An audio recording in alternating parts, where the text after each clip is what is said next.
ओम शांति, ओम शांति, ओम शांति, ओम शांति, ओम शांति। ओम शांति। आज नया मास आरंभ हो गया है 1 मई 2025। प्रातः मुरली बाप दादा मधुबन। आज मीठी मधुर मुरली में बाबा ने बताया कि जो आत्माएं पिया के साथ हैं उनके लिए ज्ञान बरसात है। पिया माना बाप।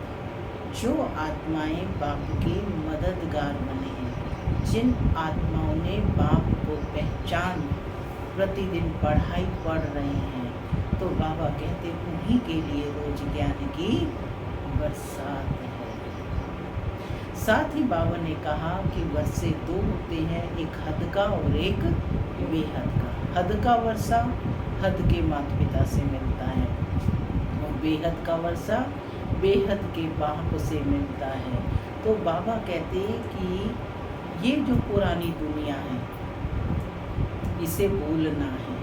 अब भूलने के लिए क्या चाहिए? नई को याद करना है। तो जितना जितना बाप को याद करते जाएंगे, सतयुगी दुनिया को याद करेंगे, उतना पुरानी दुनिया भूलती जाएगी। साथ ही बाबा कहते कि तुम्हें कौन सा पाठ पक्का करना है। बार बार कहते घोट करके पक्का कर लो। कौन सा पाठ? कि मैं आत्मा हूँ। आत्मा के पाठ को पक्का करना है, क्योंकि परमात्मा बाप से हमें वर्षा मिलता है। तो ये जाप अजपा जाप चलता रहे कि मैं आत्मा हूँ, मेरा पिता परम आत्मा है, उनसे हमें वर्षा लेना है। इन्हीं सब बातों को आज की मुरली में बाबा ने स्पष्ट किया है। सुनते हैं आज के डायरेक्ट ईश्वरीय महावाक्य। ओम शांति। बाबा कहते, मीठे बच्चे, तुम बेहद के बाप से बेहद का वर्षा लेने आए हो। यहाँ हद की कोई बात नहीं। तुम बड़े उमंग से बाप को याद करो तो पुरानी दुनिया भूल जाएगी। तुम बेहद के बाप से बेहद का वर्षा लेने आए हो। यहाँ हद की कोई बात नहीं। तुम बड़े उमंग से बाप को याद करो तो पुरानी दुनिया भूल जाएगी। आज की मुरली से प्रश्न है, कौन सी एक बात तुम्हें बार बार अपने से घोट कर पक्की करनी चाहिए? कौन सी एक बात तुम्हें बार बार अपने से घोट कर पक्की करनी चाहिए? कौन सी बात? मैं आत्मा हूँ। तो बाबा कहते कि हम आत्मा हैं, हम परमात्मा बाप से वर्षा ले रहे हैं। आत्माएं हैं बच्चे, परमात्मा है बाप। अभी बच्चे और बाप का मेला हुआ है। यह बात बार बार घोट घोट कर पक्की करो। मन इसका अभ्यास करो निरंतर। जितना आत्म अभिमानी बनते जाएंगे, देह अभिमान मिट जाएगा। गीत चला, जो पिया के साथ हैं उनके लिए ज्ञान बरसात है। ओम शांति। माना मैं शांत स्वरूप आत्मा हूँ। शांति मेरा स्वधर्म है।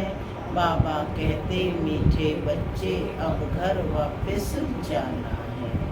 ओम शांति। बच्चे जानते हैं कि हम बाबा के साथ बैठे हुए हैं। यह है बड़े ते बड़ा बाबा, सबका बाबा है। बाबा आया हुआ है। बाप से क्या मिलता है? यह तो सवाल ही नहीं उठता। बाप से मिलता ही है वर्षा। बाप से मिलता ही है वर्षा। यह है सबका बेहद का बाप, जिससे बेहद का सुख, बेहद की प्रॉपर्टी मिलती है। वह है हद की मिल्कियत। कोई के पास 1000 और कोई के पास 5000 होगी, कोई के पास 10, 20, 50 करोड़ अरब होंगे। अब वह तो सब हैं लौकिक बाबाएं और हद के बच्चे। यहाँ तुम बच्चे समझते हो कि हम बेहद के बाप के पास आए हैं बेहद की प्रॉपर्टी लेने। क्या करने आए हैं हम? बेहद के बाप के पास बेहद की प्रॉपर्टी लेने आए हैं। दिल में आस तो रहती है ना, सिवाय स्कूल के और सत्संग आदि में कोई आश नहीं रहती। कहेंगे शांति मिले, बाबा कहते वह तो मिल नहीं सकती। यहाँ तुम बच्चे समझते हो हम आए हैं विश्व नई दुनिया का मालिक बनने। नहीं तो यहाँ क्यों आए? बच्चे कितनी वृद्धि को पाते रहते हैं, कहते हैं बाबा हम तो विश्व के मालिक बनने आए हैं, हद की कोई बात ही नहीं। बाबा आपसे हम बेहद स्वर्ग का वर्षा लेने आए हैं। क्या लेने आए हैं? बेहद स्वर्ग का वर्षा लेने। कल्प कल्प हम बाप से वर्षा लेते हैं, फिर माया बिल्ली छीन लेती है। इसलिए इसको हार जीत का खेल कहा जाता है। बाप बैठ बच्चों को समझाते हैं, बच्चे भी नंबरवार समझते हैं। यह कोई साधु संत नहीं है, जैसे तुमको कपड़े पड़े हैं वैसे इनको पड़े हैं। यह तो बाबा है ना। कोई पूछेंगे किसके पास जाते हो, तो क्या कहेंगे कि हम बाप दादा के पास जाते हैं। सामने तो ब्रह्मा बाबा दिखते हैं ना, तो कहें कि हम बाप दादा के पास जाते हैं। ये तो फैमिली हो गई। क्यों जाते हैं? क्या लेने जाते हो? यह तो और कोई समझ ना सके, कह ना सके कि हम बाप दादा के पास जाते हैं। वर्षा उनसे मिलता है। दादे की प्रॉपर्टी के सब हकदार हैं। क्या कहा? दादे की प्रॉपर्टी के सब हकदार हैं। शिव बाबा के अविनाशी बच्चे अर्थात आत्माएं तो हो ही, फिर प्रजापिता ब्रह्मा के बनने से उनके पोत्रे पोत्रियां हो। अभी तुम जानते हो हम आत्मा हैं, यह तो बहुत पक्का घोटना चाहिए। हम आत्माएं परमात्मा बाप से वर्षा लेते हैं। हम आत्माएं बाप से आकर मिले हैं। तो आगे शरीर का भान था, पहले क्या था? शरीर का भान रहता था। अब हमें पता चला कि हम आत्माएं हैं और परमात्मा हमारा बाप है, तो हम उनसे आकर मिले हैं। आगे तो शरीर का भान था, फलाने फलाने नाम वाले ही प्रॉपर्टी लेते हैं। अभी तो हैं सब आत्माएं, परमात्मा से वर्षा लेते हैं। आत्माएं हैं बच्चे और परमात्मा है बाप। बच्चे और बाप का बहुत समय के बाद मेला लगता है। कितने समय के बाद? 5000 वर्ष के बाद एक ही बारी लगता है। और ये मेला पूरे कल्प में एक ही बारी लगता है। भक्ति मार्ग में फिर अनेक आर्टिफिशियल मेले लगते रहते हैं। यह सबसे वंडरफुल मेला है। कौन सा मेला सबसे वंडरफुल है? आत्माएं और परमात्मा का मेला। तो गायन भी है, आत्माएं परमात्मा अलग रहे बहुकाल, सुंदर मेला तब लगे जब सतगुरु मिला दना। तो कौन तुम कौन हो? कौन बहुत काल से अलग रही? तुम आत्माएं। यह भी तुम समझते हो कि हम आत्माएं अपने स्वीट साइलेंस होम में रहने वाली हैं। अभी यहाँ पाठ बजाते बजाते थक गई हैं। तो सन्यासी गुरु आदि के पास जाकर शांति मांगते हैं। समझते हैं वह घर बार छोड़ जंगल में जाते हैं, उनसे शांति मिलेगी। परंतु ऐसे है नहीं कि जंगल में जाकर शांति मिलेगी। बाबा ने स्पष्ट किया कि ऐसा है नहीं। अभी तो सभी शहर में आ गए हैं। देख रहे हैं ना, आज तो साधु संत भी सब शहर में आ गए हैं। जंगल में गुफाएं खाली पड़ी हैं, गुरु बनकर बैठे हैं। नहीं तो उन्हों की निवृत्ति मार्ग का ज्ञान दे, पवित्रता सिखलानी है। आजकल तो देखो शादियां कराते रहते हैं। आज तो गुरु शादियां करा रहे हैं। तुम बच्चे तो अपने योग बल से अपनी कर्मेंद्रियों को वश में करते हो। कर्मेंद्रियां योग बल से शीतल हो जाएंगी।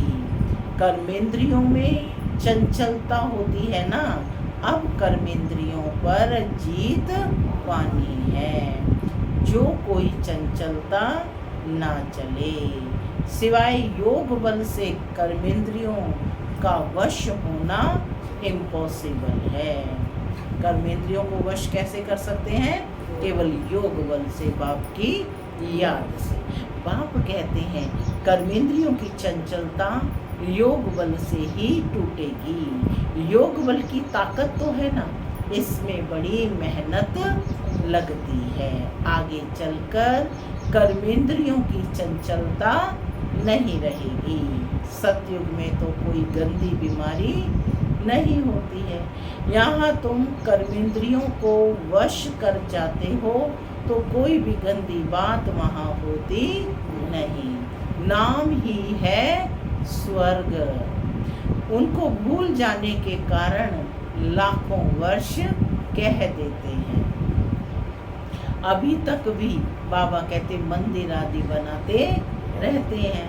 अगर लाखों वर्ष हुए तो फिर बात ही याद ना हो। यह मंदिर आदि क्यों बनाते? क्योंकि वो भी भूल जाता। तो वहाँ कर्मेंद्रियां शीतल रहती हैं। नोट कर लो पॉइंट। वहाँ यानी सतयुग में कर्मेंद्रियां शीतल रहती है, कोई चंचलता नहीं रहती। शिव बाबा को तो कर्मेंद्रियां है नहीं। शिव बाबा को कर्मेंद्रियां नहीं है। क्यों? क्योंकि वह निराकार है, शरीर ही नहीं है। कर्मेंद्रियां तो शरीर से होंगी ना, बाकी आत्मा में तो ज्ञान तो सारा है ना। वही शांति का सागर, सुख का सागर, पवित्रता का सागर है। वो लोग कहते कर्मेंद्रियां वश नहीं हो सकती। बाप कहते हैं योग बल से तुम कर्मेंद्रियों को वश करो, बाप की याद में रहो। कोई भी बेकायदे काम कर्मेंद्रियों से नहीं करना है। ऐसे लवली बाप को याद करते करते प्रेम के आंसू आने चाहिए। आत्मा परमात्मा में लीन तो होती नहीं। बाप एक ही बार मिलते हैं। जब शरीर का लोन लेते हैं तो ऐसे बाप के साथ कितना प्यार से चलना चाहिए।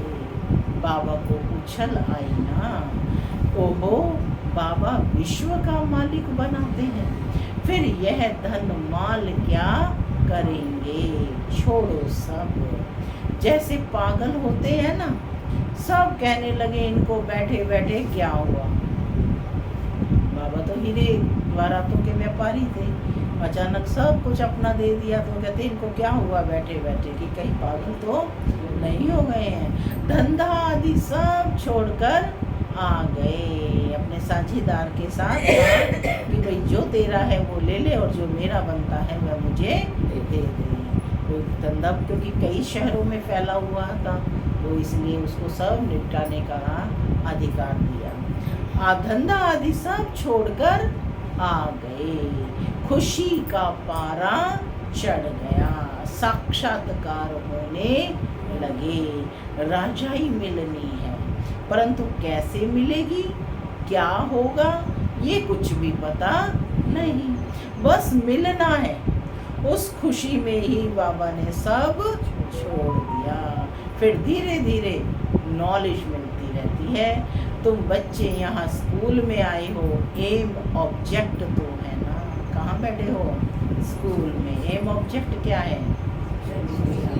हाँ, लक्ष्मी नारायण सदृश्य बनना। ठीक है, यह है राजयोग। बेहद के बाप से राजाई लेने आए हो। बच्चे जानते हो हम उनसे पढ़ते हैं, जिसको याद करते थे कि बाबा आकर हमारे दुख हरो सुख दो। जिनको याद करते थे कि हमारे दुख हरो सुख दो, उनसे हम पढ़ते हैं। तो कितना नशा चढ़ना चाहिए। बच्चियां कहती हैं हमको श्री कृष्ण जैसा बच्चा मिले। अरे वह तो बैकुंठ में मिलेगा ना। कृष्ण बैकुंठ का है, उनको तुम झुलाते हो तो उन जैसा बच्चा तो बैकुंठ में ही मिलेगा ना। अभी तुम बैकुंठ की बादशाही लेने आए हो। वहाँ जरूर प्रिंस प्रिंसेस ही मिलेंगे। पवित्र बच्चा मिले, यह आश भी पूरी होती है। यूं तो प्रिंस प्रिंसेस यहाँ भी बहुत हैं, परंतु नरकवासी हैं। तुम चाहते हो स्वर्गवासी को। पढ़ाई तो बहुत सहज है। सहज है ना पढ़ाई। बाप कहते हैं तुमने बहुत भक्ति की है, धक्के खाए हैं। तुम कितना खुशी से तीर्थों पर जाते हो, अमरनाथ पर जाते हो। समझते हैं शंकर ने पार्वती को अमर कथा सुनाई। अमरनाथ की सच्ची कथा तुम अभी सुनते हो। क्या कहते बाबा? कि अमरनाथ की सच्ची कथा तुम अभी सुनते हो। यह तो बाप बैठ तुमको सुनाते हैं। तुम आए हो बाप के पास। जानते हो यह भाग्यशाली रथ है, इसने यह लोन पर लिया है। हम शिव बाबा के पास जाते हैं, उनकी ही श्रीमत पर चलेंगे। कुछ भी पूछना हो तो बाबा से पूछ सकते हो। कहते हैं बाबा हम बोल नहीं सकते, यह तो तुम पुरुषार्थ करो। बाबा कहते यह तो तुम पुरुषार्थ करो। इसमें बाबा क्या कर सकते हैं? कदम तो आपको ही बढ़ाना होगा ना। बाप तुम बच्चों को श्रेष्ठ बनने का सहज रास्ता बताते हैं। एक तो कर्मेंद्रियों को वश करो, दूसरा दैवी गुण धारण करो। क्या सहज रास्ता बताया बाबा ने? एक तो कर्मेंद्रियों को वश करो, दूसरा दैवी गुण धारण करो। कोई गुस्सा आदि करे तो सुनो नहीं, एक कान से सुन दूसरे से निकाल दो। जो इविल बात पसंद ना आए उसे सुनो ही नहीं। यानी जो बुरी बात पसंद ना आए उसे सुनो ही नहीं। देखो बाबा एग्जाम्पल दे करके बता रहे हैं। पति क्रोध करता है, मारता है, तो क्या करना चाहिए? जब देखो पति गुस्सा करता है तो उन पर फूल बरसाओ। ये नहीं है कि ये फूल ले जा कर के तोड़कर बरसाओ, हंसते रहो। युक्तियाँ तो बहुत हैं। कामेशु क्रोधेशु होते हैं ना, अबलाएं पुकारती हैं, एक द्रौपदी नहीं सब हैं। अब बाप आए हैं नगन होने से बचाने। बाप कहते हैं इस मृत्यु लोक में यह तुम्हारा अंतिम जन्म है। हम तुम बच्चों को शांति धाम ले जाने आया हूँ। वहाँ पतित आत्मा तो जा ना सके, इसलिए मैं आकर सबको पावन बनाता हूँ। जिसको जो पार्ट मिला हुआ है वह पूरा कर अब सबको वापस जाना है। सारे झाड़ का राज बुद्धि में है, बाकी झाड़ के पत्ते थोड़े ही कोई गिनती कर सकते हैं। तो बाप भी मूल बात समझाती हैं, बीज और झाड़। बाकी मनुष्य तो ढेर हैं, एक एक के अंदर को थोड़े ही बैठ जानेंगे। मनुष्य समझते हैं भगवान तो अंतर्यामी है, हर एक के अंदर की बात को जानते हैं। बाबा कहते ये सब अंधश्रद्धा है। क्या हर एक को बैठ रीड करेंगे बाबा?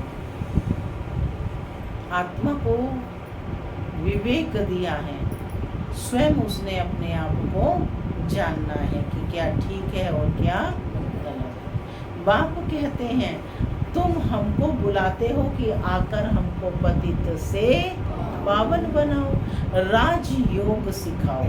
अभी तुम राजयोग सीख रहे हो। कौन सी पढ़ाई पढ़ रहे हो? बाप कहते हैं मुझे याद करो। बाप यह मत देते हैं ना, बाप की श्रीमत और गत सबसे न्यारी है। मत यानी राय, जिससे हमारी सदगति होती है। वही एक बाप हमारी सदगति करने वाला है, दूसरा ना कोई। देखो बाबा कितना अच्छे तरीके से गत मत को स्पष्ट कर रहे हैं कि बाप की श्रीमत और गत सबसे न्यारी है। मत यानी राय, जिससे हमारी सदगति होती है। वही एक बाप हमारी सदगति करने वाला है, दूसरा ना कोई। इस समय ही बुलाते हैं, सतयुग में तो बुलाते नहीं है। अभी कहते हैं कि सर्व का सदगति दाता एक राम। जब माला फेरते हैं तो फेरते फेरते जब फूल आता है तो उनको राम कह आँखों पर लगाते हैं। जपना है एक फूल को, बाकी है उनकी पवित्र रचना। माला को तुम अच्छी रीति जान गए हो। जो बाप के साथ सर्विस करते हैं उनकी यह माला है। वो 108 जो माला है वो रतन कौन से हैं? वो कौन से रतन हैं? जो बाप के साथ सर्विस करते हैं उनकी यह माला है। शिव बाबा को रचता नहीं कहेंगे, रचता कहेंगे तो प्रश्न उठेगा कि कब रचना की। प्रजापिता ब्रह्मा अभी संगम पर ही ब्राह्मणों को रचते हैं ना। शिव बाबा की रचना तो अनादि है ही, सिर्फ पतित से पावन बनाने के लिए बाप आते हैं। अभी तो है पुरानी सृष्टि, नई में रहते हैं देवताएं। अब शूद्रों को देवता कौन बनाए? प्रश्न है ना, उत्पन्न होता है कि अब शूद्रों को देवता कौन बनाए। अभी तुम फिर से बनते हो, माने पहले भी बने थे, अब फिर से बनते हो। जानते हो कि बाबा हमको शूद्र से ब्राह्मण और ब्राह्मण से देवता बनाते हैं। अभी तुम ब्राह्मण बने हो देवता बनने के लिए। मनुष्य सृष्टि रचने वाला हो गया ब्रह्मा, जो मनुष्य सृष्टि का हेड है। बाकी आत्माओं का अविनाशी बाप शिव तो है ही। आत्माओं का अविनाशी बाप शिव है और मनुष्य सृष्टि का हेड प्रजापिता ब्रह्मा है। इसको कहते हैं ना ग्रेट ग्रेट ग्रैंडफादर। बाकी आत्माओं का अविनाशी बाप शिव तो है। ये सब नई बातें तुम यहाँ सुनते हो। जो बुद्धिमान है वह अच्छी रीति धारण करते हैं। आहिस्ते आहिस्ते तुम्हारी भी वृद्धि होती जाएगी। अभी तुम बच्चों को स्मृति आई है, हम असुल देवता थे, फिर 84 जन्म कैसे लेते हैं, सब राज तुम जानते हो। जास्ती बातों में जानने की दरकार ही नहीं। बाप से पूरा वर्षा लेने के लिए मुख्य बात बाप कहते हैं, एक तो मुझे याद करो और दूसरा पवित्र बनो, स्वदर्शन चक्रधारी बनो और आप समान बनाओ। क्या कहते बाबा? पूरा वर्षा लेना है तो एक मुझे याद करो। दूसरा, पवित्र बनो, स्वदर्शन चक्रधारी बनो और आप समान बनाओ। कितना सहज है, सिर्फ याद ठहरती नहीं है। नॉलेज तो बड़ी सहज है। अभी पुरानी दुनिया खत्म होनी है, फिर सतयुग में नई दुनिया में देवी देवताएं राज्य करेंगे। इस दुनिया में पुराने से पुराने यह देवताएं के चित्र हैं। सबसे पुराने चित्र किनके हैं? देवताओं के। वह इन्हों के महल आदि हैं। तुम कहेंगे पुराने से पुराने हम विश्व के महाराजा महारानी थे। शरीर तो खत्म हो जाते हैं, बाकी चित्र बनाते रहते हैं। अभी यह थोड़े ही किसी को पता है कि यह लक्ष्मी नारायण जो राज्य करते थे वह कहाँ गए। राजाई कैसे ली? बिड़ला इतने मंदिर बनाते हैं परंतु जानते नहीं। लक्ष्मी नारायण के इतने मंदिर बनाते हैं परंतु जानते कुछ नहीं। पैसे मिलते जाते हैं और बनाते रहते हैं। समझते हैं यह देवताओं की कृपा है। एक शिव की पूजा है, अव्यभिचारी भक्ति। ज्ञान देने वाला तो ज्ञान सागर एक ही है, बाकी है भक्ति मार्ग। ज्ञान से आधा कल्प सद्गति होती है, फिर भक्ति की दरकार नहीं रहती। ज्ञान, भक्ति और वैराग्य, तीन चीजें, ज्ञान, भक्ति और वैराग्य। अब भक्ति से पुरानी दुनिया से वैराग्य, पुरानी अब खत्म होनी है, इसमें आसक्ति क्या रखें। अब तो नाटक पूरा होता है, हम जाते हैं अपने घर। वह खुशी रहती है। कई समझते हैं मोक्ष पाना तो अच्छा है, फिर आएंगे ही नहीं। आत्मा बुदबुदा है जो सागर में मिल जाता है। बाबा कहते यह सब गपोड़े हैं। एक्टर तो एक्ट करेगा जरूर। जो घर बैठ जाए वह कोई एक्टर थोड़े ही हुआ। मोक्ष होता नहीं, यह ड्रामा अनादि बना हुआ है। यहाँ तुमको कितनी नॉलेज मिलती है, मनुष्यों की बुद्धि में तो कुछ भी नहीं है। तुम्हारा पार्ट ही है बाप से ज्ञान लेने का, वर्षा पाने का। क्या पार्ट है? बाप से ज्ञान लेने का, वर्षा पाने का। तुम ड्रामा में बंधायमान हो, पुरुषार्थ जरूर करेंगे। ऐसे नहीं ड्रामा में होगा तो मिलेगा, फिर तो बैठ जाओ। यदि ये सोचो कि ड्रामा में होगा तो मिलेगा तो बाबा कहते फिर बैठे रहो। लेकिन कर्म बगैर कोई रह नहीं सकता, कर्म संन्यास हो ही नहीं सकता। अच्छा, मीठे मीठे सिकी लधे बच्चों प्रति मात पिता बाप दादा का याद प्यार और गुड मॉर्निंग। रूहानी बाप की रूहानी बच्चों को नमस्ते। हम रूहानी बच्चों की रूहानी मात पिता बाप दादा को याद प्यार, गुड मॉर्निंग और नमस्ते नमस्ते सदा रहो। धारणा के लिए मुख्य सार, पहला, योग बल की ताकत से अपनी कर्मेंद्रियों को शीतल बनाना है, वश में रखना है। ईविल बातें ना तो सुननी है ना सुनानी है। जो बात पसंद नहीं आती उसे एक कान से सुन दूसरे से निकाल देना है। दूसरा पॉइंट है, बाप से पूरा वर्षा लेने के लिए स्वदर्शन चक्रधारी बनना है। पवित्र बन आप समान बनाने की सेवा करनी है।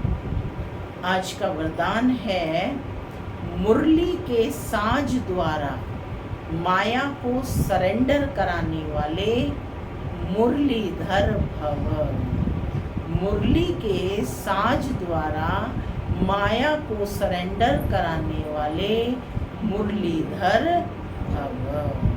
मुरलियाँ तो बहुत सुनी हैं, अब ऐसे मुरलीधर बनो जो माया मुरली के आगे न्योछावर अर्थात सरेंडर हो जाए।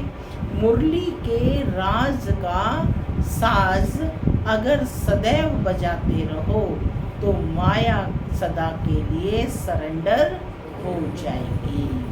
माया का मुख्य स्वरूप कारण के रूप में आता है। जब मुरली द्वारा कारण का निवारण मिल जाएगा तो माया सदा के लिए समाप्त हो जाएगी। कारण खत्म अर्थात माया खत्म। स्लोगन है, अनुभवी स्वरूप बनो तो चेहरे से खुश नसीबी की झलक दिखाई देगी। अनुभवी स्वरूप बनो तो चेहरे से खुश नसीबी की झलक दिखाई देगी। अव्यक्त इशारे हैं, नया मास आरंभ हुआ है तो रूहानी रॉयल्टी और प्योरिटी की पर्सनैलिटी धारण करो। रूहानी रॉयल्टी और प्योरिटी की पर्सनैलिटी धारण करो। संगम युगी ब्राह्मण जीवन की विशेषता है पवित्रता। प्रवृत्ति में रहते अपवित्रता से निवृत्त रहना, स्वप्न मात्र भी अपवित्रता के संकल्प से मुक्त रहना, यही विश्व को चैलेंज करने का साधन है। यही आप ब्राह्मणों की रूहानी रॉयल्टी और पर्सनैलिटी है। ओम शांति।